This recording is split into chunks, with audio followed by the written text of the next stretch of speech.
Did you know?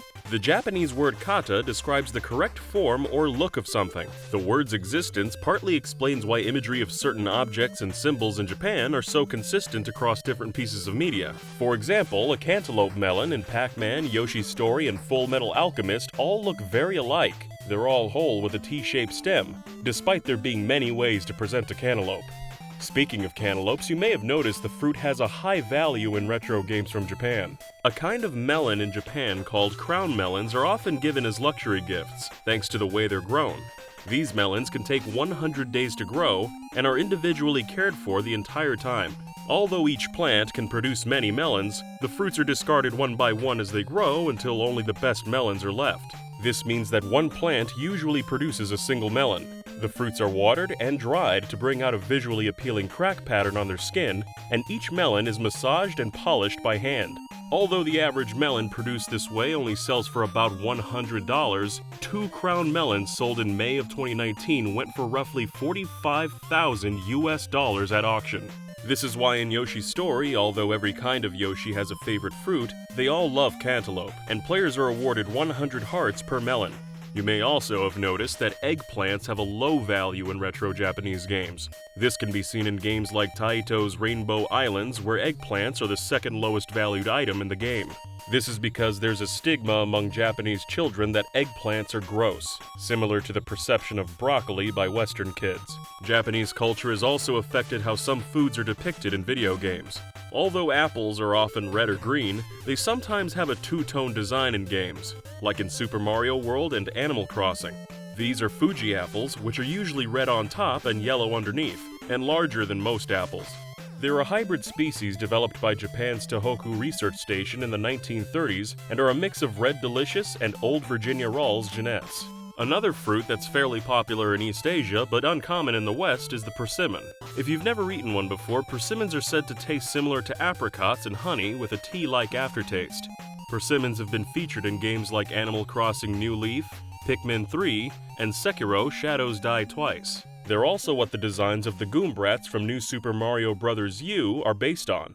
Speaking of fruit in Mario games, Mario Kart is probably the most popular spin-off of all time, and has plenty of interesting facts surrounding it. One tidbit is that the game's banana peels are open with the stem on the top. While most people peel a banana by grasping the stem and pulling down, the supposed proper way to peel a banana is by pinching the bottom, then peeling from there. It's said that monkeys and apes open bananas this way, meaning there's probably an implication that these banana peels are leftovers of the Kong family. However, this old assumption is incorrect. Most of the times when monkeys eat a banana, they just bite through the peel. Another Nintendo game with interesting facts about its fruit is Pikmin 3. The player can collect various fruits for sustenance, including single cherries, which are called Cupid's Grenade in the game. In the Japanese version of the game, these cherries are called Yabure Kabure, which means desperation. This is because in some Japanese cultures, a pair of cherries can symbolize a pair in love, and a single cherry is apparently desperate to find its other half. Another interesting fruit in Pikmin 3 is the avocado, which is called the scaly custard in the English game. In the Japanese game, however, the fruit has a less family-friendly title and is called the crocodile scrotum. Some food trivia from Japanese games is even more bizarre. The Famicom game Takeshi no Chousenjou, known as Takeshis Challenge in the West, was released only in Japan on the Famicom. Despite this, there's a popular fan translation of the game for English speakers, and although it's fan-translated, the localization is apparently very accurate. In one part of the fan hack, a sign on a restaurant reads, "Grilled Mormons," which is an accurate translation. This puzzled many gamers who played the fan hack, but video game translator Clyde Mandolin has since shed light on the issue.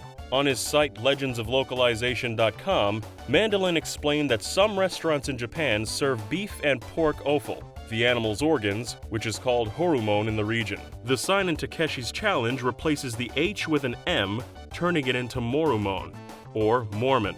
This changes the meaning of the sign from grilled offal to grilled Mormon, and could be compared to renaming a bad hot dog joint to a rot dog joint. Since there's no cultural reference for this food pun in the English language, the joke seems to come out of left field.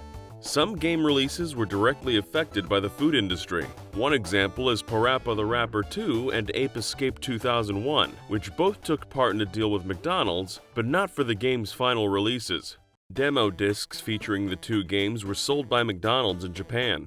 This was to cross-promote both McDonald's and the games, which came on a disc titled the McDonald's Happy Disc. In the demo version of Parappa the Rapper 2, the game's first level takes place in a McDonald's, instead of a generic fast food joint as in the final game. Master Beard can also be seen wearing a McDonald's branded apron, and McDonald's iconography appears in the game's UI. In the demo of Ape Escape, loading screens show the apes eating McDonald's burgers. McDonald's advertising can also be seen on buildings and blimps, and giant floating burgers and fries can be found in several places. The disc also came with a promotional video of an ape and a man wearing a rainbow afro running around New York City. Some games have been impacted by food products from other mediums. In Xenogears for the original PlayStation, there's a series of facilities called the Soylent System. People in the Xeno universe aren't aware of what the Soylent System is or what it does. In actuality, the Soylent System facilities are factories that convert humans into food and medicine. This food and medicine is given to the population of the planet so the forces that be can control people and their behavior. The basic concept and the name Soylent is a reference to the dystopian movie Soylent Green. The film is set in an overpopulated New York City in 2022, where humans are secretly processed into a food called Soylent Green. Did you also know that KFC made computer systems to mix its trademark blend of spices to avoid workers leaking the recipe? Or that McDonald's was once involved in a fast food arms race called the Burger Wars? For more facts, check out our videos on KFC and McDonald's.